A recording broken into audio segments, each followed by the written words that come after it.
The following is a Hoop Ball presentation.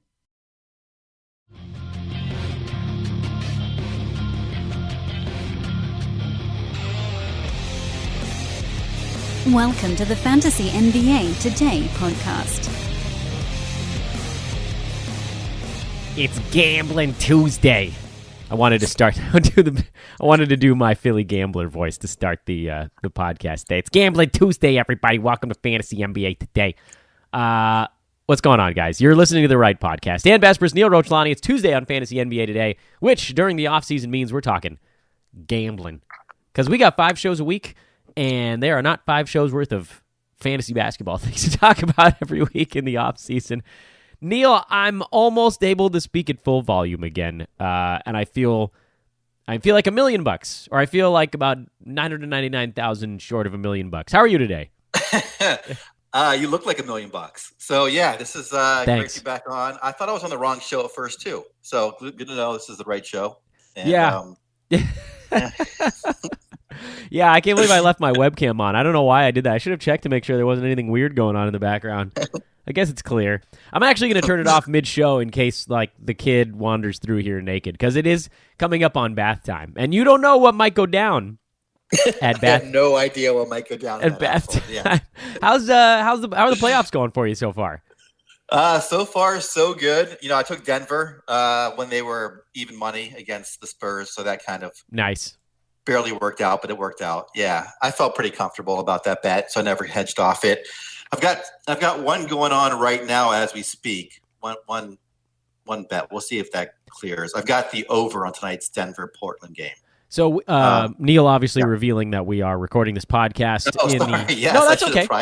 That's fine. People can put the pieces together. In the off-season, there's really no rhyme or reason to when we record things. There are going to be some shows that air that are probably recorded like multiple days, possibly even weeks in advance. I'm going to be doing some clip shows, you know, like when a sitcom runs out of plot ideas. I'm just going to start splicing random stuff together. So a few hours before the day turns, that's nothing. Let's talk about what's actually going on in the playoffs, and then we're going to get into the playoff prices a little bit. Tonight, as we are recording, which of course is Monday evening and going into this Tuesday card, Philly with the upset in Toronto, but can we really call it an upset? You know, neither team actually was able to shoot at all in this ball game, except for apparently Jimmy Butler and Kawhi Leonard.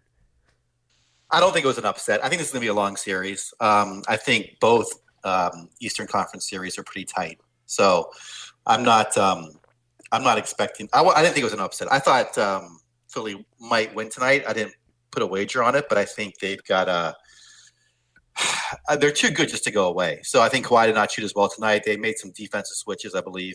Embiid played someone else, and I think that kind of changed things a bit. But no upset from my perspective. It's nice to know that I'm not the only degenerate though here. Aaron Brewski seems to be. Oh my really God! Nuts. Can Yeah, you believe it? Can you believe the big dog? He's gone full degenerate here in the playoffs. I know. I've only made like 4 bets total, and it seems like he does that like within an hour span. So I don't know what he's doing up there. Yeah, he. I forget what the tweet. I almost want to go back and maybe I can find it while we're talking. But he was getting into, and Brew will be back on the podcast at some point in the next week or two. I like to try to give him a little respite when you hit the off season. He grinds so hard during the regular season, and he's got so many things going on that I try to give him a little bit of a break. So I'm going to see if I can find it while we're talking, but I think he had something like 30 in-game wagers. Am I remembering this right? Did you see the same tweet that I did? I thought that was a mistweet. Was that actually what he did? Yes, I saw that, but then I thought maybe he hit an extra 0. I don't know, but God bless him if that was correct. Yeah, because 30, I can do maybe. I can't even do in-game wagers yet. I'm still like trying to figure it out before I make an actual bet. So I think you can tell the difference between he and I in terms of our willingness to dive in the deep end. So I feel like the in-game stuff, if you just sort of bank on runs, that's a pretty good way to do it. The problem is you can get caught up in that because one run doesn't always necessarily follow another.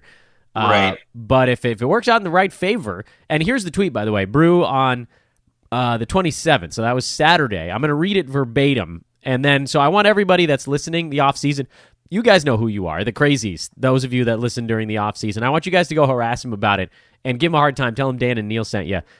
Here it is, quote, I got a little loose with the in-game betting and ran up a 32-12 night. This is, by the way, in the playoffs. There were 2 games that night, including a 4-0 on parlays.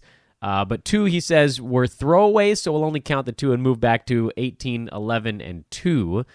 So I don't know. Like, I don't know what that means then. Yeah. The 18, 11, 2 only counts the not in game. I think it must. Maybe that's what. Yeah, I think it must be. I think you're right on that one. So go harass Aaron. Call him a degenerate. Tell him that he's just disgusting loud, and that Dan and Neil sent you. Dan Besbris on Twitter, @BallWithNeil on Twitter. If you want to give us a follow, of course, this is a Hoop Ball presentation, and brought to you by our good friends over at Hawaiian Isles Kona Coffee Company @HI Kona Coffee on Twitter. HawaiianIsles.com, HawaiianIsles.com, or you can search for Hawaiian Isles on Amazon. You can get that stuff sent right to your doorstep. Prime. At the time of our recording this podcast, Portland and Denver are in a pretty tight one. It's midway through the second quarter. Portland's up, I think, 2 buckets on them in that one. And there's no point in getting deep into that particular ball game because we're going to get into series prices. That's the discussion for today, because you and I have spent our first 2 off-season gambling shows talking about the season win totals, going over how we did on those things, and the answer was pretty well. You had for those that didn't listen to these last few shows, by the way, Neil went a crazy 21-9 this year on season win totals. You've set the bar so high for next season. I feel like the only thing you can possibly do is maybe live up to your own bar. Yeah, maybe I won't do them again. Maybe that's it. The way to yes, go. give him the George Costanza. Exactly. It's a great Seinfeld episode. He makes a joke, people laugh, and he just gets up and leaves the room. That's what you need to do now. You did it. You did your 21-9. You put your picks out. You hammered them, and you're just like, all right, retiring. Bye, guys. It's not going to get any better than 70%, so I'm out. So we'll obviously get more into that stuff again when those prices come out for next year, but we're a long way away from that. Right now, the most recent prices we have on the 4 series going on in the NBA, and this is, by the way, before Philly tied up Toronto. So I think when we put this podcast out on Tuesday morning, Neil, you and I can kind of quote retweet it or just reply to it with the updated Sixers-Raptors price. That one was Raptors -470, Sixers +335 going into Game 2. That's a number that's going to change considerably now that Philly has taken home court away. Let's play a guessing game. What do you think it actually goes to now that it's a 1-1 game going back to Philly? I think the Raptors are still a very narrow favorite, but I think it's more like -175. What do you think it switches to? Oh, I think it's not even that low because I'm looking at the game price. They're only +1.5 going into Philly for the actual game line. So I'm going to go with -275. Yeah, you may be right there. It's probably higher than I had it. Okay, so here's ones that are actually accurate as of now. Obviously, Portland and Denver will switch by the time the line comes out tomorrow, so we can talk about that as well. Seeing as how we really don't know what's happening in Game 1, and I hadn't talked about this series price before, let's talk Blazers-Nuggets. Blazers +130 in this series. They're the road team. They've looked really good. The Damian Lillard star power is through the roof. I was actually a little bit surprised that they weren't a tiny favorite, and maybe that was dumb, but I felt like what Dame did in round 1 might have been enough to swing a bunch of money to the Portland side. Yeah, well, I mean, that's what I don't know. I don't know how those prices are affected by how they think people are going to bet, in terms of what I think the line should be or what I perceive the outcome might end up being in terms of probability. So I was not surprised that Denver was a slight favorite because I think they have the home court. They are the better regular season team. They have the best player, I guess. I don't know. What do you think about that argument? Jokic over Lillard for you? Yeah. What do you think? In the playoffs, I might take Dame. I know that's... Oh, man. I mean, Denver's supporting cast to me is far better. But Dame is on another planet right now. Yeah, I know. It's hard. He's definitely playing better than Jokic, I think, overall for the first. He's been maybe the best player in the playoffs, right, so far. But they have no interior defense in Portland, right? So I think that's Jokic's strength, and of course, if they run the offense through him, they have the wings might be able to shut them down a little bit on the perimeter. We'll see. Go ahead. No, how the hell did Portland stop Oklahoma City. Was that just Oklahoma City stopping themselves? I'm still looking back at that series and thinking, what the crap, man? OKC, like, oh boy. Could you have a franchise that shoots itself in the foot from a personnel standpoint more than they do? That's insane. There's no way they should have lost that series, and there's certainly no way they should have gotten stomped. No, I mean, the shooting is just ridiculous. Obviously, Russ is taking more shots than he should from the outside, but they don't really have many other players that can shoot from the outside, so that's the problem. I saw a quote from today where it looks like they're going to retain Donovan. He says they're going to try to get more outside shooting, which seems pretty obvious. But anyway, I think they shot themselves out of it. I think Westbrook took too many long-range jumpers. Yeah, I mean, so I don't know. I don't know that this podcast should end up being entirely about the Thunder, but I just, after seeing that same report that you did, which is the Billy Donovan likely will be back and that they're going to try to shore up their shooting a little bit, is it going to matter? Like, come playoff time, Russ is going to take 27 shots. Who cares who the guys are around? They might have a better regular season record if they're willing to rest him, but what they really need to do is not get more shooters, it's stop Russ from shooting. How do you actually do that? I don't know that there's a way. I don't think you can unless Russ wants to stop shooting. I mean, even when he had Kevin Durant on his team, he wanted to take more shots. So I don't know how that changes. I don't know what – unless you had a coach in there like Popovich who can really, like that kind of mentality and that kind of respect that can really tell him what to do, he's going to do whatever he wants. So I don't see how it changes. That just boggles the mind. I know they're not in the playoffs anymore, but that one's still hanging over my head. By the way, the game last I checked is like 42-40. Who do you think wins game one? We're gonna make an in-game bet here, and everybody can see if we screw this up when we release the podcast tomorrow. I think Portland's gonna win this first game. Oh, I go Denver, game one. I like it. I think I'm gonna be wrong, but I like to. I like being a contrarian here. Okay, let's talk about the series where the series prices are actually going to be accurate when this podcast comes out in the morning. Rockets Warriors and Celtics Bucks. Rockets Warriors has been an exercise in how to insult officials to get the calls to go your way without irritating to the point where they will try to make calls go against you. I didn't express that thought very clearly, but I think you know what I'm talking about here. Like, you want to convince someone to do a little bit more of what you want, but you don't want to condescend them too hard, or they're liable to turn on you. That's just human nature. Warriors are minus 450. Rockets plus 325. I mean, maybe I'm nuts here, Neil, but this feels like a decent time to take a look at Houston if you think they can win the series. Klay Thompson, Steph Curry, both dealing with ankle stuff. Rockets presumably healthy. They were right in that game despite not getting really any calls at all. Could the Rockets win this series? Well, if you're nuts, I'm right there with you. I bought them at plus 326. So I bought them yesterday.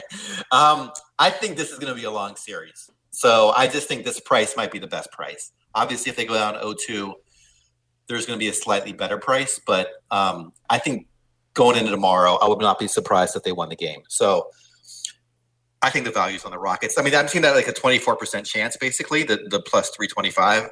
So I think they have a better than 25% chance. Oh, it's beautifully said. Thank you, Math Man. That's good. That followed up yesterday's all math-heavy podcast with a nice little bent on that thing. Did I just bore you to tears with that show yesterday? No, that one. I don't know if you might not have saw my response. I just did it recently. I said that was my kind of podcast. Might have been my favorite, by the way. Yeah, that was right up your alley on that one. Aside from the ones that I'm on, yes. Yeah, of course. Yeah, it's got to be little like partial narcissism there. You gotta like yourself. You can hear the voice starting to fade a little bit. This is still happening. I don't know how long it's gonna last, and it's really super annoying. But thankfully, you and Adrian get to take a couple shows off my plate in the off season. That's really helpful when you're dealing with mild laryngitis.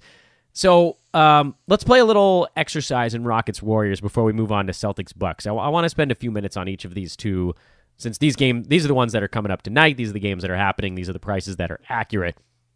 We talked about value in terms of what it means. You said about a 1/4 roughly chance that the Rockets win the series.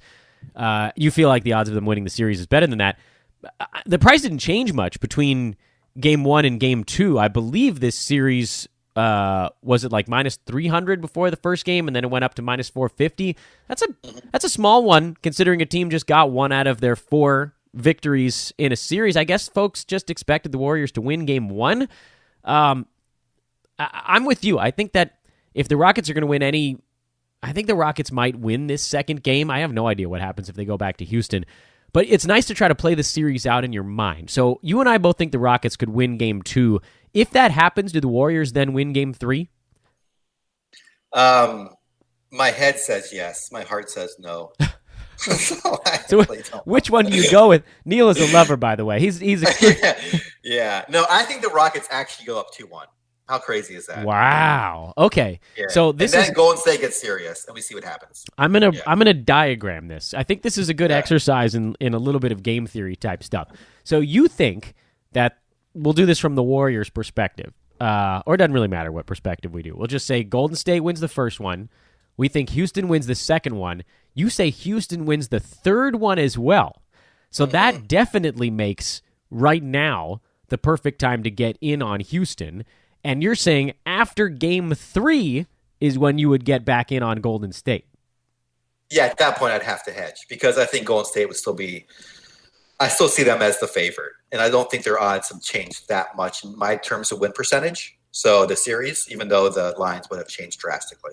If this one ends up as Rockets up 2-1, what do we think that moves the line towards? Do the Rockets become a small favorite at that point? No, I don't think so. I think there's way too much. Golden State has way too much respect from the market. So I think they're still like minus maybe 200 at that point. Okay. That'd be my guess. So my thought, I would be pretty surprised to see the Warriors lose 2 games in a row. I think Houston wins the second one. I think the Warriors win the third, and I think the Rockets then win the fourth. So I think you may even have another chance if you wanted to get in on the Rockets after game 3. And possibly if you wanted to bet the Warriors, you'd want to do it probably after game 2, maybe after game 4. Although, again, I think it's probably better to do it after game 2 since that's when they would have lost home court advantage. So this is our little game theory exercise on Houston Golden State. Problem is, Neil, you and I don't agree on what potentially happens in game 3. What you can do there, and then you're really getting into the weeds a little bit, is not only bet a series price, but you could couple that with a wager on the actual game, which almost kind of hedges a bet on a smaller scale. That's not something that I've done at in great depth. I don't know about you. Is that something you've ventured into at all yet? No, most of the playoffs I've done series prices and series trying to game it out that way. I've done a few like game 7 money lines. That's about it. So. Well, we may have some more. There's some good series developing. Yeah, we'll see. Boston, Milwaukee is the other one on the docket. Celtics plus 105, Bucks minus 125. It's effectively a pick 'em. This is almost as close as you're going to get on a series wager. They almost never settle out to even odds. With Bucks down 1-0 after having just lost home court advantage, they remain a very slight favorite. I have to admit, Celtics surprised me, not with the win necessarily, but with the dominant win. You've got to think the Bucks come back and win game 2. So, from a series betting price, is this the one chance to bet on Milwaukee, or is Milwaukee going to lose this series? I don't know. I really didn't know there was going to be Boston had it in them to like really dominate game 1. I did not actually see this game. So I don't really know what happened. I just saw, me, I'm a box score guy. So I saw the box scores and Milwaukee looked atrocious. So I don't, from that perspective. Yeah. I thought Bledsoe would be able to slow down Kyrie a little bit. Obviously that did not happen. So gosh, I don't know what to do in this one. I'm probably going to stay away until I see game 2 because I don't know which way this is going. Are you pretty confident Milwaukee's going to win game 2? I'm pretty confident Milwaukee's going to win game 2, but I don't know if it's going to be by 8. And that's what the line is sitting at right now, 7.5 or 8 in different places. It's been obviously adjusted up a little bit after, with basically the expectation that this series zigzags. And that's the problem, by the way, and I don't know that we need to go on a long tangential discussion of the zigzag theory, but it might actually warrant a discussion on today's show. The problem with the zigzag theory is that everybody's doing it. And that's why the lines move the way they do, so you actually don't end up with the value. Even if the team wins the game, it doesn't necessarily mean that they cover the spread. I do think that in this case, if you believe Milwaukee wins game 2, then it's probably a time to take them on the series if you think they're actually going to go through and win the series. You know what? Screw it. Let's put a pin in this other discussion. Let's talk zigzag stuff. The zigzag theory, for those that are unfamiliar, dictates basically that whatever happened in the previous game in the playoffs, you basically bet that the opposite will happen in the next game. You're betting on adjustments and motivating factors when a series is competitive. Obviously, you're not going to go zigzag with Milwaukee, Detroit in the first round, for instance. That's not one where Detroit really could do anything. They were just going to get a giant boot stomped across their foreheads. But a series like this one, Boston, you wait for the first game. Boston comes in, they just trounce Milwaukee in game 1. And so the zigzag would say, all right, well, in game 2 then, Milwaukee's going to make the adjustment. They're going to come back and win the ball game. Problem is, the line is Milwaukee by 7.5. It was about that same number in the first ball game, and they lost by 22. So do you believe Milwaukee wins? Do you believe they win by enough? Because most people are ending up betting back on that Milwaukee side, the line didn't go down at all, even though Boston beat the crap out of them in game 1. So zigzag theory basically worked for a little while, and then everybody caught on, and now the value in it is gone. Is there a value in going opposite zigzag? I don't think so. I think you really have to take each case individually, and that's kind of why we're taking the time to break this thing down. So, okay, diving back into Boston-Milwaukee now. Game 2, I'm like you. I'm interested to see what actually happens in this ball game. I do think the Bucks win the second one. From an adjustment standpoint, how does Milwaukee deal with the fact that Al Horford basically just lets Giannis stand by himself out near the 3-point line? They've been pretty good at packing the paint. Yeah, wait, say that again. I'm sorry. I lost you there for a second. Oh, apologies. Yeah, my voice was also trailing off. What can the Bucks do besides just make shots to counteract the fact that the Celtics are basically just packing the paint and daring them to try to beat him from outside, and Giannis doesn't shoot? Yeah, no, I was laughing because that's basically my strategy: make more shots. No, I don't. So we're John Madden's over here.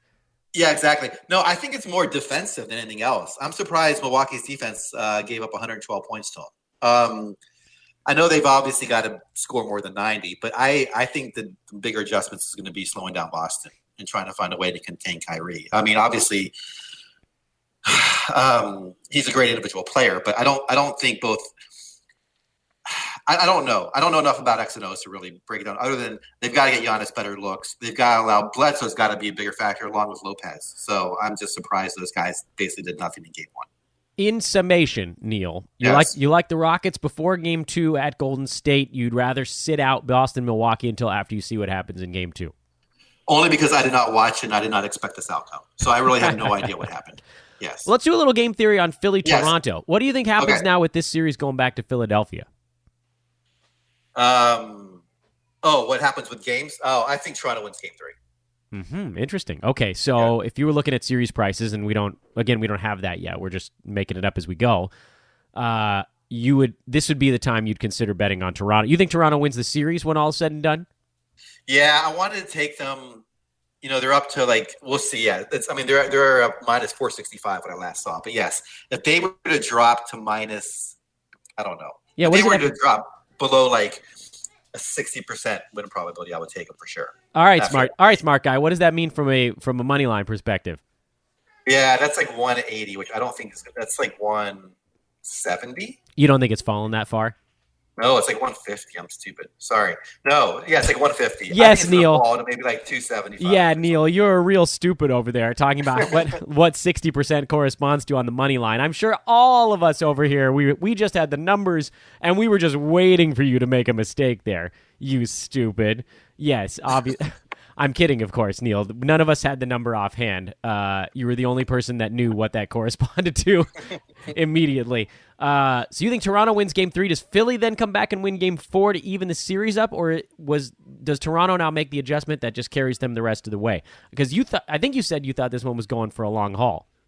Yeah, no, I think they split in Philadelphia, and I think it goes 7, maybe 6. Ooh. I think Toronto wins in 6 or 7. All right. That's what I see as after tonight. Yeah, I think that's probably what happens. I went contrarian in my friend's bracket, and I picked the Sixers to keep going. I don't know why. I just decided. You know what? Actually, you know what? I do know why. Because for the last 3 years in a row, I picked the Raptors to go to the finals, and every year they got LeBron. And so this year, the one time where I could actually say, oh, good, no LeBron, I should finally pick Toronto. I was like, you know what? Screw you, Toronto. I'm going to go somewhere else. And now they're going to make me look stupid by going to the finals. That I think is pretty clear that that's going to happen. I followed you, and I know your heart is in Toronto, right? Yeah, it's been there the last few years. I do. I love them. I was always rooting for the Raptors. They were a fun team to watch. Finally, when they opened up their offense a little bit last year, and I thought, oh man, this is. And then they wet themselves again. Odd and interesting. Interesting in this series that they finally didn't biff a game 1, and then they came back and they biffed game 2. No, but Philadelphia's a good team. I mean, I know they lost it, but I didn't think they were going to steamroll them. Did you think it might be like a sweep or something, or did you think it was going to be less competitive than it is? No, I mean, like I said, I foolishly picked the Sixers just for the hell of it. Yeah. So I figured it was going to be a pretty good series. After I saw game 1, I thought Sixers were doomed because of how good Marc Gasol was at defending Joel Embiid, and he contained him again in game 2. Embiid had 12 and 6, but Jimmy Butler, this is why teams wanted Jimmy Butler, because he's an ass and he pisses everybody off. But he's a gamer, man. That guy is tough as nails in crunch time. I know he took him 22 shots to get to 30 and 11, but hell, 30 and 11 and 5 from your shooting guard is nothing to scoff at. And they needed it because the rest of the team combined for 64 points, and the Raptors had 89. So it was not exactly a pretty one. He also played 43 minutes. I mean, they were able to give him some time off, try to take some of the Thibodeau miles off of those legs. Butler, and he made 3-pointers. He made 4 of them, which is weird for him as well. I was going to say, go ahead. Stop in for a second. Yeah, so please. The 2 reasons why I think Toronto's going to ultimately win is that the factor of Gasol guarding Embiid so far has been just spectacular. So if they can slow him down, I think they're going to win the series. And it looks like that's the case. And then secondly, Toronto's bench has been awful. I don't know what's going on, but I expect them to get better as the series goes on. So we'll see how that plays out. How do you see the Denver-Portland series playing out? And I know that game 1 is done, and we don't know how that actually finished. So that's a tough one. But do you see this one going basically the distance as well? Yeah, this is the one where I just I get, how you're rooting for Toronto. I always root for Denver for some reason. I think because I've had Jokic on my fantasy team so many times. Yeah, that'll do it. Yeah, that just does it. So I think it's going to go the distance. Yeah, that's my guess. I think these teams are pretty much evenly matched. I think Denver has a home court advantage, obviously, and I think that makes a difference. And I think with not much interior defense with Nurkic gone, I think Jokic can do a lot more than he normally would. So I'm going with Denver. He should. Yeah. I liked Denver for a couple of years, and then they got Jamal Murray, and now they're sort of annoying to me. He has that Devin Booker vibe where you look at him and you're just like, all right, so this dude's gonna someday play the villain in a high school coming of age movie, right? It's either Devin Booker or Jamal Murray, and half of the league hates Jamal Murray, and you look at him and you're like, why does everybody hate this guy? But apparently he's just kind of a putz, and he pissed off Kyrie Irving, I think, in a game this year. Obviously, he's got all of his weird Lakers beef, and then there's the Nuggets have this really weird media contingent, and it's not all of them. There's just a handful that are just so crazy, like anti everyone else instead of being pro Denver, and that kind of grinds my gears. Just report on some stuff.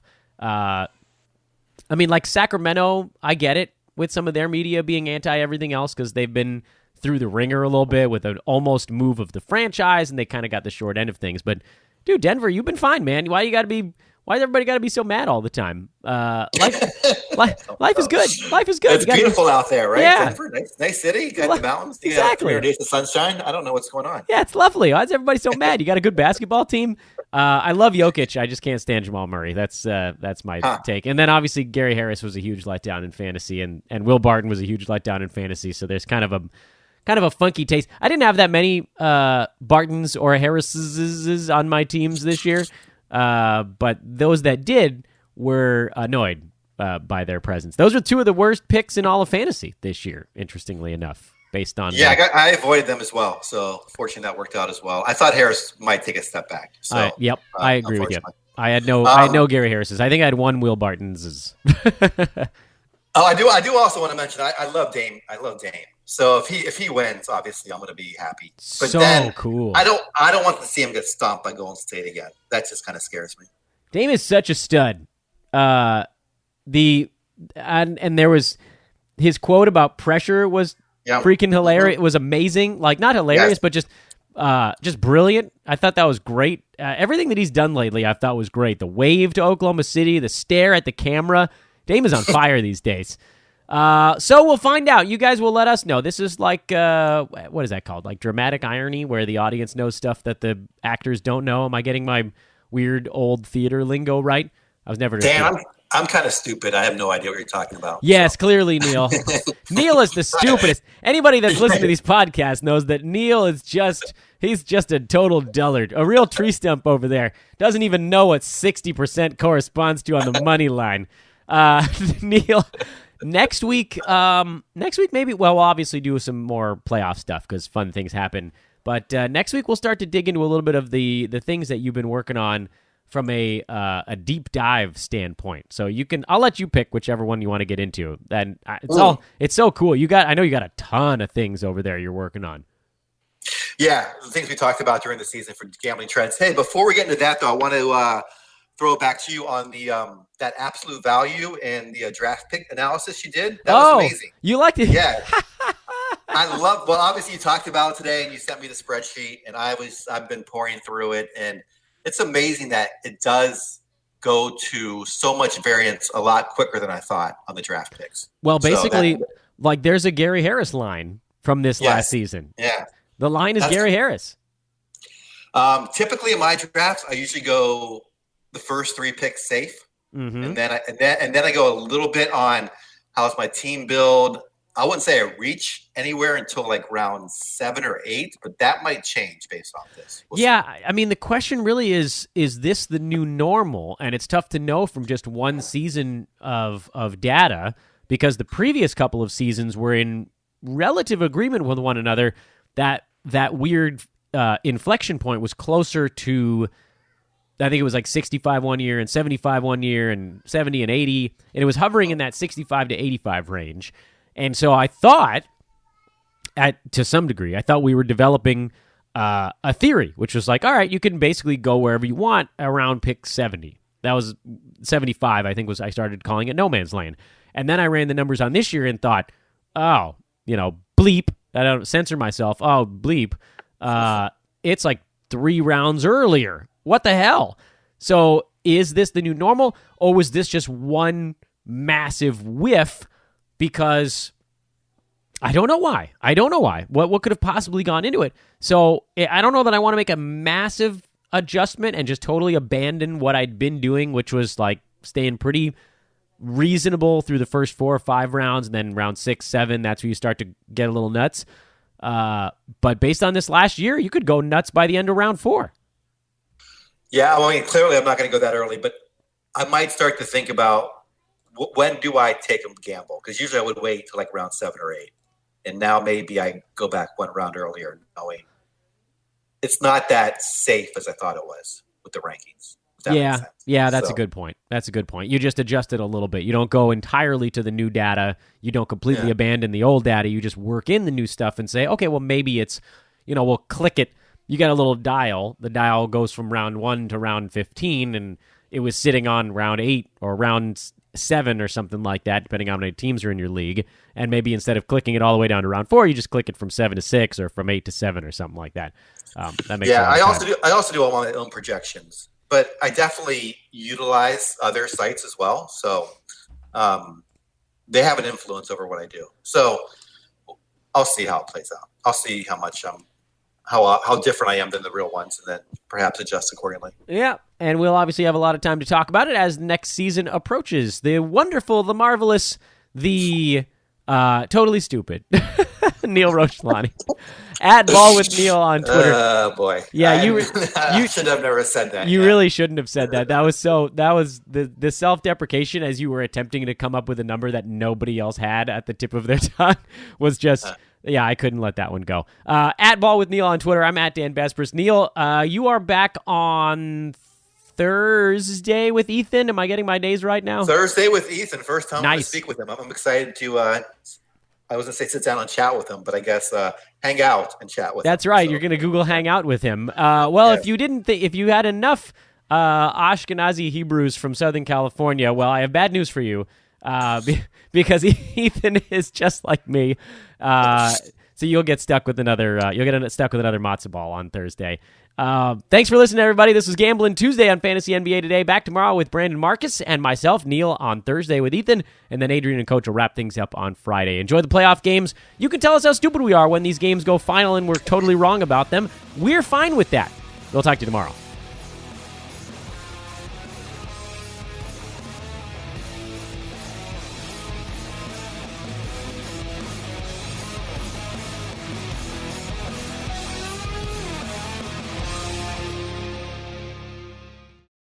This has been a Hoop Ball presentation.